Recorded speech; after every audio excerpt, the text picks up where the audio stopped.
From UFOs to psychic powers and government conspiracies, history is riddled with unexplained events. You can turn back now, or learn the stuff they don't want you to know.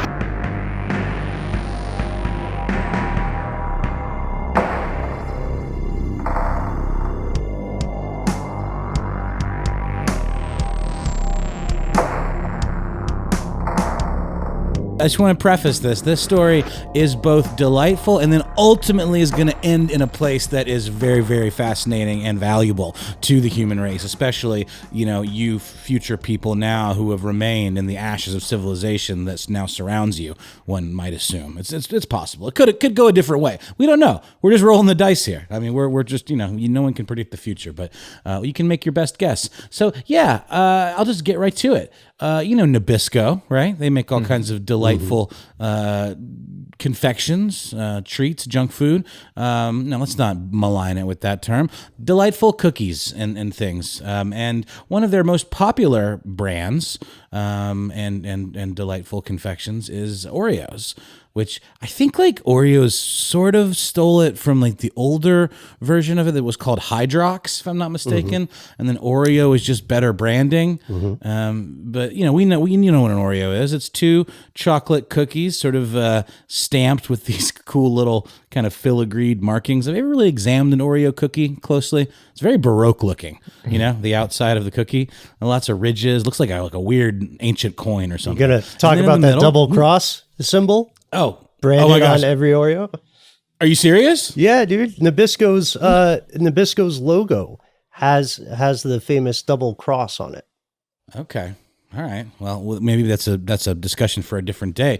But sandwiched between those 2 chocolate, clearly conspiratorial cookies is the white stuff, the cream, as parodied by Weird Al in his parody of the New Kids on the Block song, "The Right Stuff." Only he called it the white stuff. And either one of those, whether it's the parody or the original, is very easy to get stuck in your head. But the social media team, as has kind of become a trend in even very obvious brands that have been around forever, you kind of got to get clever and have Twitter wars with other brands and things like that. I think the Kentucky Fried Chicken social media team is notoriously snarky, and maybe Burger King. There were a few that did some pretty good jabs against competition, or even just against internet trolls.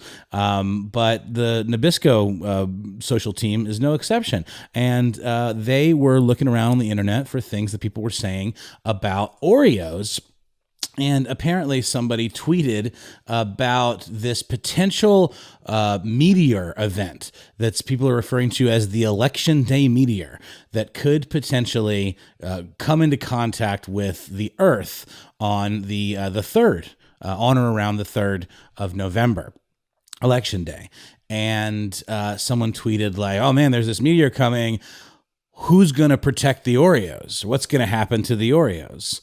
And so this got this social media person thinking and was like, well, let me do a little research. And she went down the rabbit hole of this idea of extinction level events and how do you kind of repopulate the world or, reseed all of the crops that are annihilated, etc. And she happened upon a story about this incredible doomsday vault in Norway, in a place in Norway, like in the frozen tundra of Norway, called Svalbard. And this place that she found out about was the Svalbard Global Seed Vault, which is a storage facility. If you look at it, it's literally coming out of the side of this glacial kind of wall. And it looks like what you would imagine maybe a James Bond villain's lair might look like in the Arctic. But inside, it's essentially just a very organized and high capacity seed vault. It's 500 feet deep. And the idea is that it is to contain the various seeds, clones of the seeds that could reproduce every crop known to man.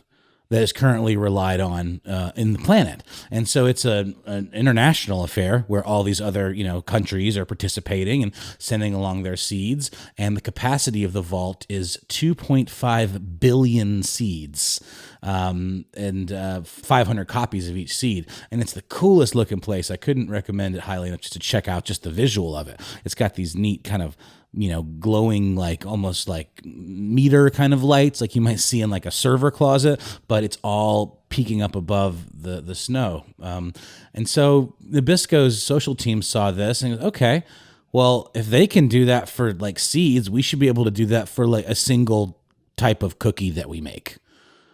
And that's just what they did. There's a video about it that they, it's obviously, something of a genius marketing ploy, because I've seen it written up, all over the place. And this video they made, it really has this, it kind of rings true of like almost like a scientific thing. Everyone's talking about it very seriously about protecting the Oreos. And so they announced they were going to build this thing called the Global Oreo Vault. And it's just down the way from the Svalbard Global Seed Vault. And it apparently was fast-tracked. This part kind of threw me, and I need to do a little more research, but they say they hired an architect by the name of Marcus Thorland, who his goal and his challenge, I guess, is to design and build the vault in just 30 days.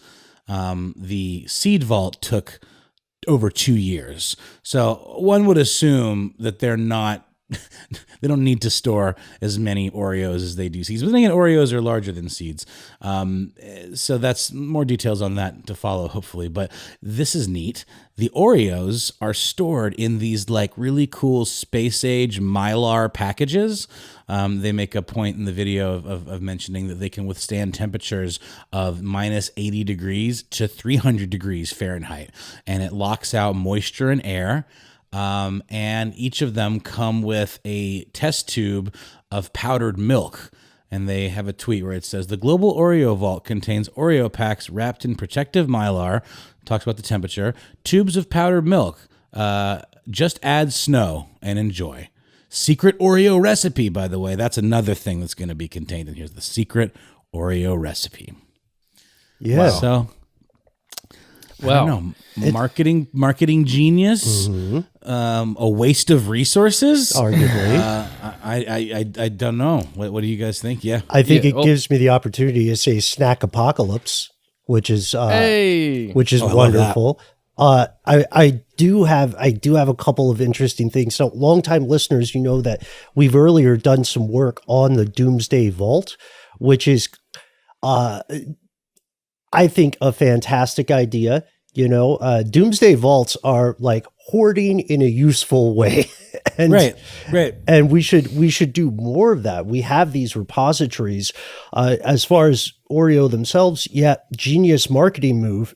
And this, I believe, Noel, correct me if I'm wrong here. You said this is going to be on the archipelago of Svalbard, right? That's correct. It's very, very close to the Seed Vault. Like it just says, it says down the road. And Ben, it actually has the exact location of the Oreo Doomsday Vault in coordinates. And I think you're probably going to do a better job at reading these than I could. Yeah, that's 78 degrees, 8 minutes, and 58.1 seconds north, 16 degrees, 1 minute, and 59.7 seconds east. Mm-hmm. So if you wish, and you want to go on an Oreo adventure, no one's going to stop you. Presumably, someone might stop you. I mean, I'm sure you can't just knock on the door and get in. It's probably got some sort of time lock on it, or I don't know who has access to it. I actually heard about this story on the NPR quiz show, Wait, Don't Tell Me, over the weekend, and one of the panelists made the cute joke of, well, surely the Oreo vault won't open until you've finished all of your vegetables in the vegetable vault. There you go. I do want to say, though, if you want to check out the Seed Vault, and if you want to check out the Oreo Vault, if it's extant by the time you hear this, like a lot of people, without diverting us too far from the story, like a lot of people, I've been doing some digging into migration and where the best places are to live in the coming centuries or so, and then which countries will allow U.S. residents to move without an investor passport. Svalbard is a huge loophole. Norway is a tough country to move to unless you want to move to Svalbard Island, and then you could maybe take a stroll and visit the Oreo Vault yourself. It is a visa-free zone. It is one of the only places in all of Europe where you do not need a residence permit to live, because it's so inhospitable between, like, I mean, you can't see it on this map back here, but it's so inhospitable between like Norway and the North Pole that they kind of want bodies. They kind of want human beings to live there. But I don't want to pitch us on it, but guys, Noel, Matt, if you're excited about the Oreo Vault, Doomsday Vaults in general, Svalbard may be the place for us. I was talking with our producer, codenamed Doc Holliday, about Svalbard fairly recently. It is cold. You got to like the cold weather. But the fact that we have all learned to work remotely during this pandemic means that we could live in Svalbard and still do this show. I don't know. Would you guys move there? Ooh, I don't know. If we had a properly outfitted bunker, I could be down. Yeah, maybe. if I had to, I would. Sure. If we were really under risk of some kind of movie theater, great. But if we were truly at risk of being impacted by, a near Earth object or an asteroid such as 2008 VP1, which is the reason this marketing campaign was spawned, right? Then I'd be into it. But just to jump quickly onto that asteroid that is supposedly headed our way today, actually, November 2nd is what I'm reading, the day that we are recording this episode.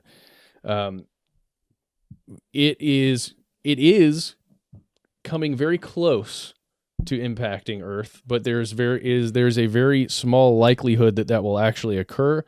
But the big thing you need to know if you are worried about this specific object is that it is very, very small. It is roughly 2 meters in diameter. And if it were to make contact with the Earth's atmosphere, it would in all likelihood burn up on the way down to actually hitting the surface, or at least for the most part. It would not cause anything major to occur on the surface. So everybody can rest easy.